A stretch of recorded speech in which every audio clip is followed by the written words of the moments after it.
Yo, selamat datang di channel Warga Anime, warganya para wibu sedunia. Dan masih bersama Mr. Q di sini. Pada kesempatan kali ini, Mr. Q akan melanjutkan pembahasan alur cerita light novel Tensei Slam dan Taiken volume 10 part 13. Jika kalian belum menonton part sebelumnya, kalian bisa menontonnya terlebih dahulu di link yang tertera di deskripsi. Di sini kita akan diperlihatkan kemurahan hati Raja Iblis Rimuru Sama yang telah menyelamatkan pangeran idiot yang menentangnya. Dan langsung saja, tanpa basa-basi lagi, mari kita mulai.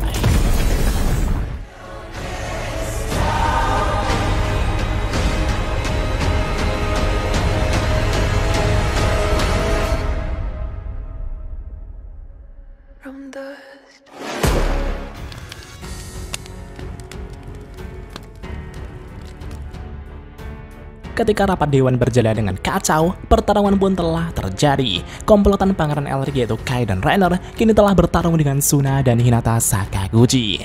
Dan setelah beberapa saat mereka bertarung, Suna telah berhasil menghabisi Kai dengan begitu sempurna. Suna benar-benar membuat Kai yang sombong itu kena mental. Sementara di sisi lain, Hinata saat ini masih bertarung dengan Rainer. Ini adalah pertarungan antara Komandan Ordo Kesatria Suci Roberios dengan Komandan Ordo Kesatria Ingracia. Sebagai Komandan Ordo Kesatria Ingracia, Rainer dengan sombong menyatakan bahwa dirinya adalah yang terkuat di kerajaan Ingracia.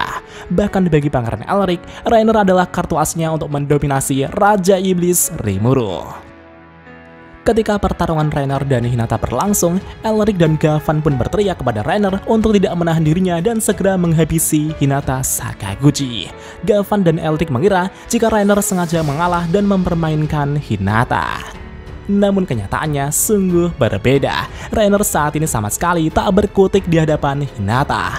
Bahkan Rainer hanya terdiam membeku ketika melihat tatapan tajam Hinata. Itu karena setelah merasakan pukulan Hinata sebelumnya, Rainer telah menyadari perbedaan besar antara dirinya dengan Hinata. Jarak kekuatan mereka bagaikan langit dan bumi. Melihat Rainer yang hanya diam saja, Hinata kemudian bertanya, "Oi dasar idiot, kenapa kau tak menyerangku dan hanya diam saja?" Karena Rainer hanya terdiam, Hinata pun memutuskan untuk melesat ke arah Rainer dan menyerangnya. Dan betapa mengejutkannya, di saat Hinata mulai mendekat, Rainer justru malah menutupi kepalanya sambil berjongkok seperti orang yang sangat ketakutan. Bahkan saking ketakutannya, Rainer sampai ngompol di celana. Ini benar-benar terlihat sangat memalukan untuk dilihat semua orang. Melihat sikap Rainer yang memalukan tersebut, Gavan dan Elric pun sangat tak percaya. Rainer Dono, apa yang kau lakukan? Kau seharusnya adalah yang terkuat, bahkan lebih kuat dari Hinata kan? Apakah kau tak bisa mengalahkan wanita itu? Tanpa dijawab sekalipun, kenyataannya sudah terlihat dengan jelas. Bahkan saking ketakutannya, Rainer saat ini telah meneteskan air matanya. Dengan demikian, riwayat Rainer pun telah berakhir di tangan Hinata. Rimuru pun sangat puas dengan nasib Kai dan Rainer yang telah menghina dirinya. Melihat kekalahan telak Rainer dan Kai di sana, Pangeran Elric pun dibuat sangat tercengang sekali gitu pak. Bahkan tentara bajaran yang disewa Elric, yaitu Apostle Alfred, kini mulai menjauhkan diri dari Elric. Mereka sepertinya tak berniat memusuhi Raja Iblis Rimuru. Dan pada saat itulah, Rimuru mulai berdiri dari kursinya sambil menatap Elric dan kaum Gavan serta anggota dewan komplotannya. Rimuru berkata, "Oi Pangeran Elric, apakah kau masih ingin memusuhiku? Dan kalian para dewan di sana sudah jelas sekali bahwa kalian terlibat dalam sandiwara ini. Jadi, bagaimana kalian akan memberikan kompensasi kepadaku?" Pangeran Elric pun sangat ketakutan dan mengatakan bahwa ia tak akan memusuhi Raja Iblis Rimuru lagi. Sedangkan para dewan hanya menundukkan kepala dengan wajah pucat mereka. Para dewan yang menantang Rimuru pun hanya bisa memohon belas kasihan. Melihat ini, Rimuru merasa bahwa ia sudah berada di atas angin. Namun tiba-tiba, Rapel melaporkan bahwa di suatu tempat 2 km dari sini, ia mendeteksi niatan membunuh seseorang yang diarahkan kepada individu Elric. Rimuru merasa bahwa itu adalah jarak yang jauh sekali. Apa yang bisa dilakukan musuh dari jarak sejauh itu? Dan segera setelah itu, Rimuru langsung menggunakan Talk Acceleration untuk mengkonfirmasi situasinya. Dari persepsi Rimuru melihat seorang wanita berambut merah yang memegang sebuah pistol di tangannya.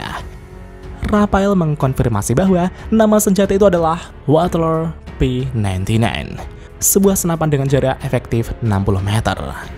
Dengan jarak efektif 60 meter saja, seharusnya itu bukanlah ancaman. Apalagi ruangan ini juga dilindungi pelindung sihir yang cukup kuat, maka serangan seperti itu sama sekali tak akan berpengaruh.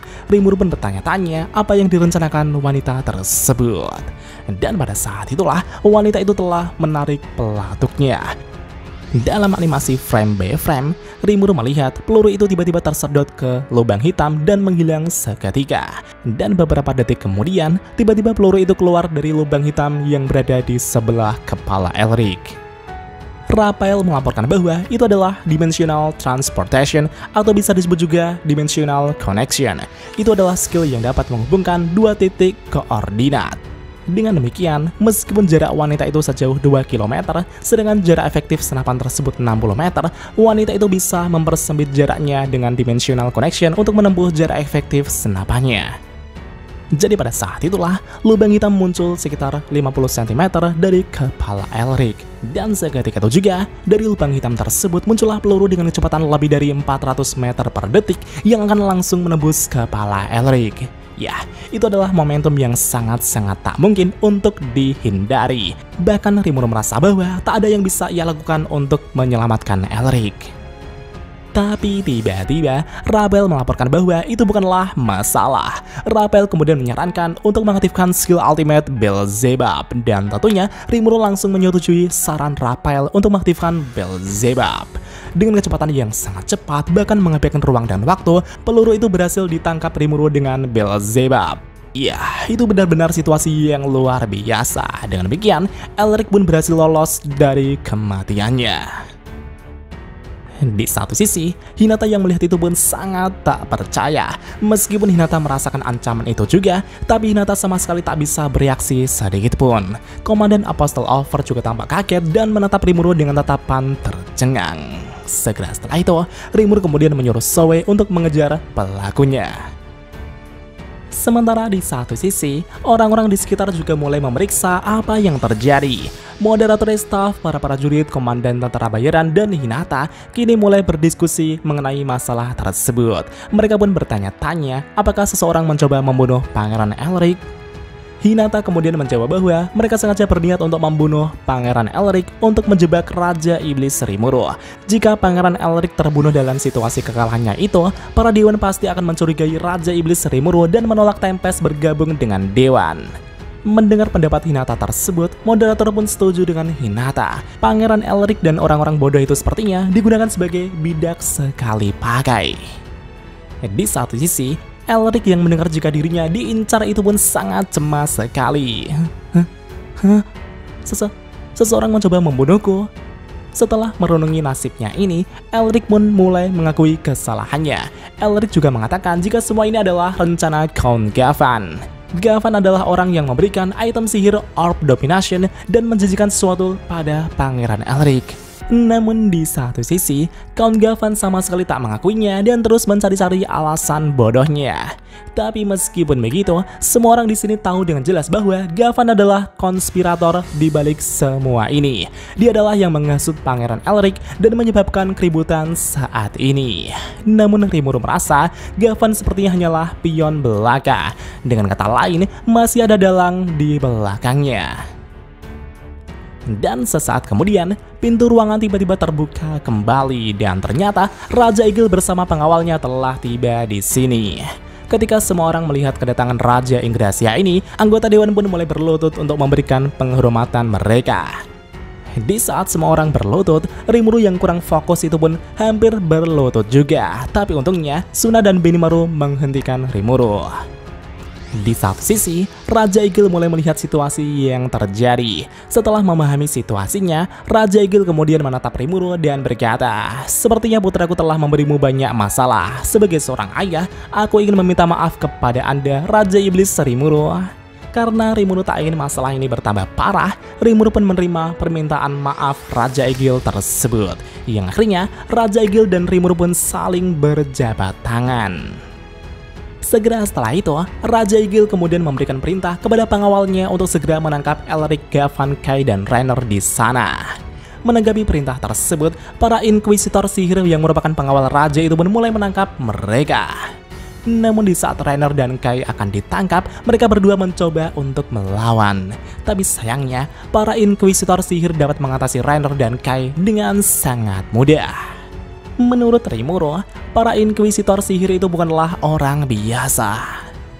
Setelah menangkap para pengacau tersebut, Raja Eagle mengatakan jika bangsanya akan mengurus pengacau ini. Dan setelah itu, mereka pun mulai meninggalkan ruangan ini. Bahkan pada saat itu, mereka juga mengambil item Orb Domination juga.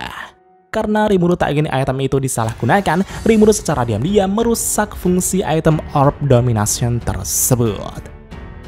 Dan beberapa saat kemudian, rapat dewan pun dilanjutkan kembali, yang akhirnya kesepakatan telah dibuat. Federasi Juara Tempest telah diakui sebagai suatu bangsa. Federasi Juara Tempest juga telah disetujui bergabung dengan Dewan. Dokumen yang Rimuru berikan kepada moderator sebelumnya juga telah disetujui. Dengan demikian, konferensi telah selesai. Setelah rapat dewan berakhir, di halaman berikutnya, kita akan diperlihatkan sosok tentara bayaran berparas cantik yang bernama Glenda Atley. Setiap kali dia menarik pelatutnya, sebuah kehidupan telah direnggutnya. Dan apakah yang akan terjadi selanjutnya? Mari kita lanjut di part selanjutnya.